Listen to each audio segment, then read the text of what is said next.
میں میری توجہ اللہ کے کلام سے دور نہ کر، میری نگاہیں اللہ کے کلام سے دور نہ کر۔ اللہ قیامت کے دن سوال کرے گا، عثمان اپنی زندگی میں آخری عمل کیا کر رہا تھا؟ میں کہوں گا اللہ میں تیرے قرآن کی تلاوت کر رہا تھا، ظالم میری گردن کو کاٹ لگے۔ میں اور آپ کی زندگی کے لیے چاہوں، میری اور آپ کی زندگی کس راہ کی راہی ہے؟ علی رضی اللہ عنہ پر موت کا وقت آتا ہے، لیکن کس حال میں موت کو گلے لگاتے ہیں؟ تہجد کی نماز اپنے گھر سے پڑھ کر نکلتے ہیں، استغفار کرتے ہوئے، تسبیحات پڑھتے ہوئے مسجد کی طرف جا رہے ہیں، اور دوران مسجد اس سفر کے اندر، اس راہ کے اندر آپ پر وار ہوتا ہے۔ اللہ کے نبی پر موت آئی، نماز کا ذکر ہے۔ ابو بکر پر موت آئی، نماز کا ذکر ہے۔ عمر پر موت آئی، نماز کی حالت ہے۔ عثمان پر موت آئی، نماز نماز نماز اور قرآن کی تلاوت کا ذکر ہے۔ علی پر موت آئی اور فجر کی نماز پڑھنے کے لیے اندھیروں میں جا رہے ہیں۔ کیا میری اور آپ کی یہی کیفیت ہے؟ کیا ہم نے نماز کو اتنی ہی پابندی سے پکڑا ہے؟ وگرنہ یاد کر لیجئے، رسول اللہ صلی اللہ علیہ وسلم فرماتے ہیں، صحیح مسلم میں یہ روایت ہے، سب سے افضل ترین عمل وقت پر نماز کی ادائیگی ہے۔ وہ عمل افضل نہیں ہے کہ آپ اور میں سو جائیں اور صبح 10 بجے اٹھیں، 9 بجے اٹھیں، ڈیوٹی پر جانے لگے تو پہلے نماز پڑھیں پھر ڈیوٹی پہ چلے جائیں۔ یہ نماز کا وقت اللہ نے تو مقرر نہیں کیا۔ افضل ترین کام، سب سے افضل کام اہل ایمان کے لیے، مواحدوں کے لیے، مشرکوں کے لیے نہیں، اہل توحید کے لیے۔ توحید کو سمجھنے کے بعد سب سے افضل کام یہ ہے نماز کو اس کے وقت پہ ادا کیجیے۔ رسول اللہ صلی اللہ علیہ وسلم فرماتے ہیں، صحیح بخاری میں ہے کہ نماز کے دوران بندہ اپنے رب سے مناجات کرتا ہے، اس کو کہتا ہے، بندہ کہتا ہے الحمدللہ رب العالمین، رب کہتا ہے حمدنی عبدی، اللہ ساری تعریفیں تیرے لیے ہیں، مالک کہتا ہے بندے نے میری تعریفیں بیان کی۔ رسول اللہ صلی اللہ علیہ وسلم فرماتے ہیں نماز دین کا ستون ہے۔ ترمذی میں یہ روایت موجود ہے۔ کیا خیال ہے وہ چھت کھڑی رہے گی جس چھتوں کے ستونوں کو گرا دیا جائے؟ ایک بلڈنگ کے 5 ستون ہیں، اگر 5 ستون گر جائیں تو کیا وہ چھت برقرار رہے گی؟ ایک بندے نے کلمہ پڑھا، مسلمان بن گیا، لیکن وہ نمازیں نہیں پڑھتا، 5 وقت کی نمازوں کو تاریخ ہے، اب یہ 5 ستون گر جائے کیا یہ ایمان کی چھت باقی رہے گی؟ یہ چھت تو گر جائے گی۔ اس چھت کو کھڑا کرنے کے لیے کیا ہے؟ رسول اللہ صلی اللہ علیہ وسلم نے فرمایا ہمارے درمیان اور کفار کے درمیان جو چیز فرق کرنے والی ہے وہ نماز ہے۔ جس نے نماز کو چھوڑ دیا وہ ہم میں سے نہیں ہے، اس نے اس ستون کو گرا دیا۔ بین الکفر والعبد ترک الصلاۃ، نماز کا تارک کافر ہے، نماز کا تارک مشرک ہے۔ قرآن کہتا ہے نماز قائم کرو، مشرک نہ بنو۔ رسول اللہ صلی اللہ علیہ وسلم فرماتے ہیں امرت ان اقاتل الناس حتى يشهدوا ان لا الہ الا اللہ وان محمد رسول اللہ واقام الصلاۃ وایتاء الزکاۃ۔ مجھے حکم دیا ہے میں گردنوں کو کاٹتا چلا جاؤں، میں جہاد کرتے ہوئے ان لوگوں کی، ان کفار کی گردنیں کاٹوں، اس وقت تک جہاد کرتا رہوں جب تک یہ اللہ کی توحید کو نہ مان لے، لا الہ الا اللہ کو نہ مان لے، محمد رسول اللہ کو نہ مان لے۔ اس کے بعد بریک، کلمہ پڑھ لیا کام ختم، من قال لا الہ الا اللہ دخل الجنہ، ہر کلمہ کو جنت میں جائے گا؟ فرمایا نہیں، ان کی گردنیں میں نے اس وقت تک کاٹنی ہے اللہ کی توحید کو مانے اور پھر میری رسالت کو مانے، نماز قائم کرے، زکوٰۃ کی ادائیگی کرے۔ جب یہ کام کر لیں پھر ان کا خون اور ان کی جان مجھ سے محفوظ ہے سوائے حق کے ساتھ۔ اس کا کلمہ بیکار ہے، اس کا کلمہ فضول ہے، وہ نام نہاد مسلمان ہے، اس میں اور کافر میں کوئی فرق نہیں جو نماز کا تارک ہے۔ جو 1 پڑھ لیتا ہے 4 نہیں پڑھتا، 4 پڑھ لیتا ہے 1 نہیں پڑھتا، اس نے اللہ کو الہ مانا ہی نہیں، اس نے اپنی خواہش پر بنایا۔ ارأیت الذی من اتخذ الہہ ہوا، کیا آپ نے اس کو دیکھا ہے جس نے اپنی خواہشات کو رب بنا لیا؟ خواہش کہتی ہے فجر کی نماز پڑھنے کی ضرورت نہیں، وہ نہیں پڑھتا۔ اس کا دل کہتا ہے چل کوئی نہیں، کفیل کا ٹائم ہے، ڈیوٹی ہے، ویسے چھٹی ملتی آدھے گھنٹے کی، چلو میں ظہر پڑھ لیتا ہوں، پڑھ لیتا ہے، ظہر پڑھ لیتا ہے، لیکن جب مغرب سے پہلے کام ختم ہوتا ہے وہ کہتا ہے جی مولوی صاحب نہانا بھی ہوتا ہے، کپڑے بھی بدلنے ہوتے ہیں، پسینے کی بو بھی ہوتی ہے، ہنڈی بھی پکانی ہوتی ہے، اب مغرب کی پھٹی کیا ضروری ہے؟ میں نے مجھے نہیں پڑھی، میں نے ظہر نہیں پڑھی، میں نے اثر نہیں پڑھی، نماز کو چھوڑ دیتا ہے. کیوں چھوڑتا ہے؟ اس کا دل کہتا ہے یہ نماز نہیں پڑھنی. تو اس نے اللہ کو اپنا رب نہیں مانا، اس نے اپنے دل اور اپنی خواہش کو اپنا اللہ مان لیا. رسول اللہ صلی اللہ علیہ وسلم فرماتے ہیں نماز نور ہے. صحیح مسلم کی یہ روایت ہے. کیسا نور ہے؟ رسول اللہ صلی اللہ علیہ وسلم فرماتے ہیں کہ اندھیروں میں چل کر مسجد میں جانے والوں کو قیامت کے دن کمپلیٹ کامل نور کی خوشخبری سنا دو. عشاء کی نماز اندھیرے میں ہے، فجر کی نماز اندھیرے میں ہے. جو اندھیروں میں مسجد کی طرف چل کر جاتے ہیں ان کو قیامت کے دن حشر کے میدان میں پورے صراط پر کوئی اندھیرا نہ ہوگا. جنہوں نے اندھیروں میں رب کے گھروں کو آباد کیا، قیامت کے دن ان کے لیے کوئی اندھیرا نہیں ہوگا. پورے صراط میں بھی نور ہے، قیامت میں بھی نور ہے، قبر بھی اسی منور ہے جو اندھیروں میں اللہ کے گھر کو آباد کرتا. حدیث میں آتا ہے جو انسان نماز کے لیے اپنے گھر سے نکلتا ہے، نور کے فرشتے، آسمان کے فرشتے نور کے جھنڈے لے کر اس کے قدم کے ساتھ قدم ملا کر چلتے ہیں. یہ چلتا ہے، یہ قدم اٹھاتا ہے، اس کے گناہ کے رجسٹر میں سے ایک گناہ اٹھا دیا جاتا ہے. یہ قدم زمین پر رکھتا ہے، نیکی کا اضافہ کر دیا جاتا ہے.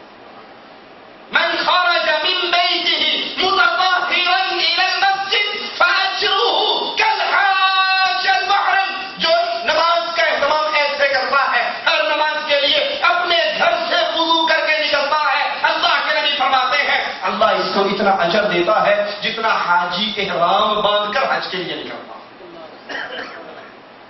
یہ نماز، یہ نماز، یہ نور.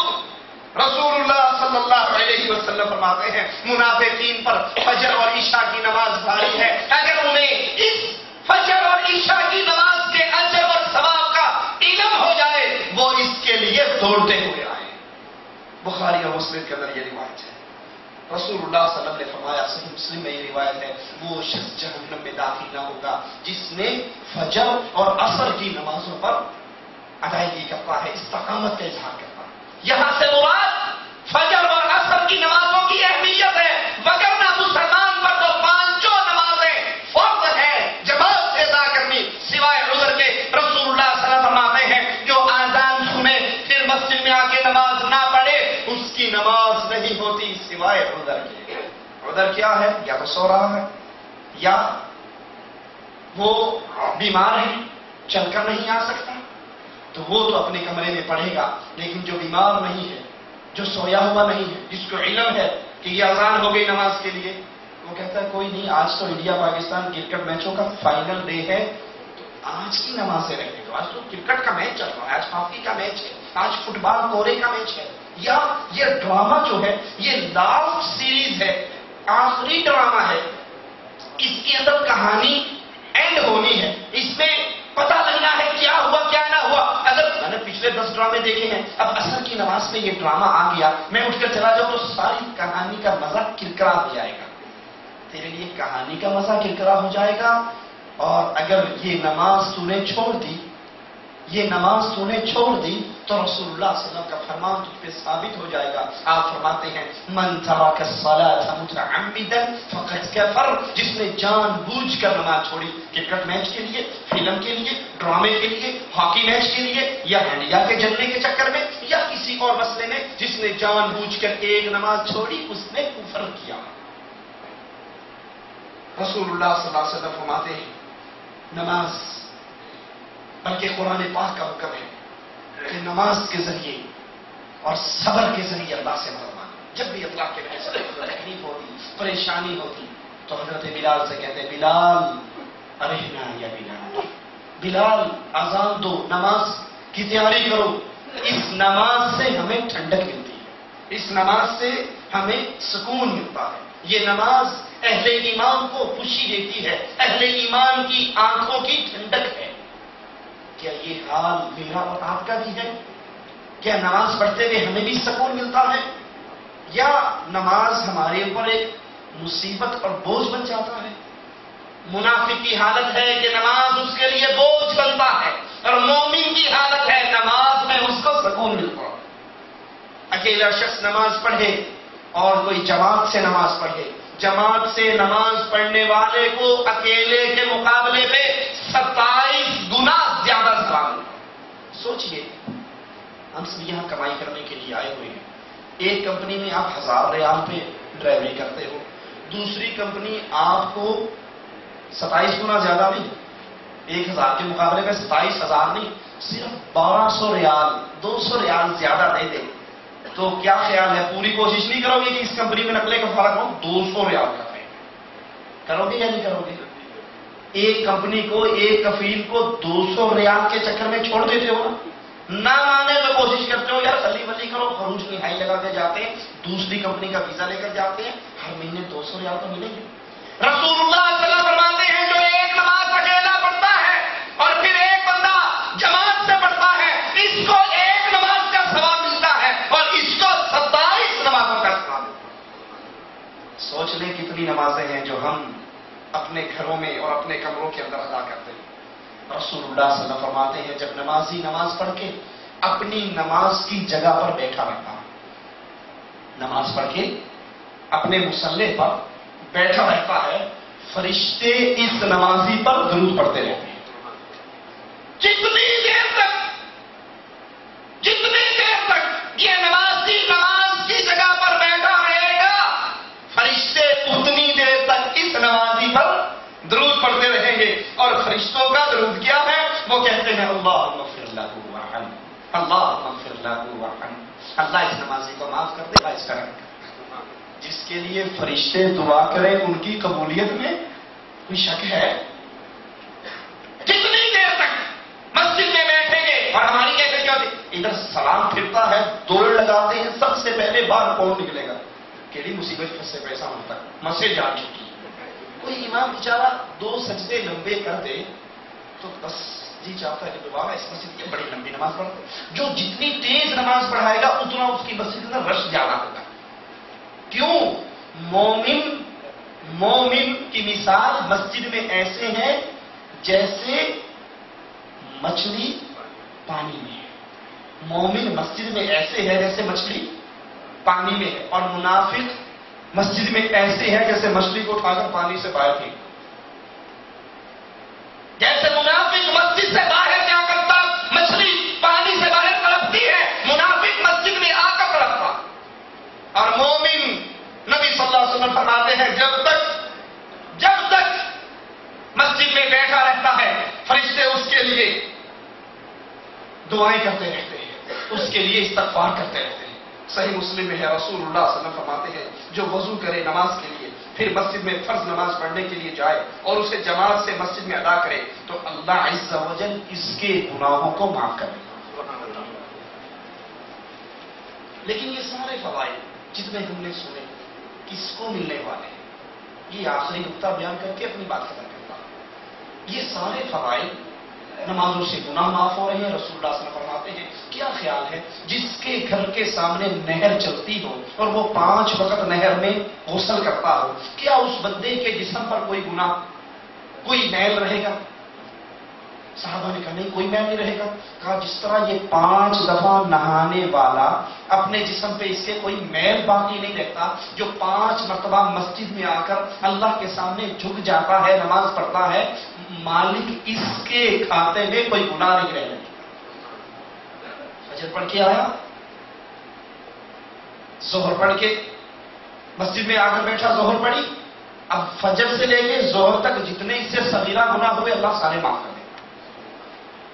ظہر پڑھ کے گیا, عصر پڑھنے آیا, اس کے درمیان کے جتنے گناہ ہیں اللہ عز و جل اپنی رحمت سے صغیرہ گناہوں کو معاف کر دیتا.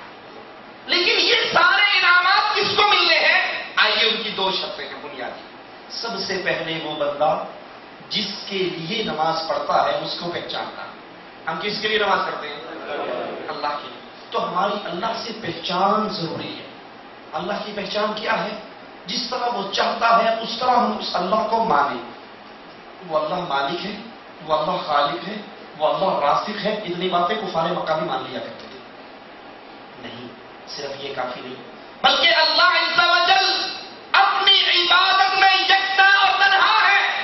جو عمل اللہ کے لیے ہے وہ کسی اور کے لیے, رکوع اللہ کے لیے ہے تو غیر اللہ کے لیے رکوع. شاہ صاحب کے سامنے جھکا نہیں جاتا کیونکہ جھکنا عبادت ہے. ورکعوا مع الراکعین, رکوع کرو رکوع کرنے والوں کے ساتھ.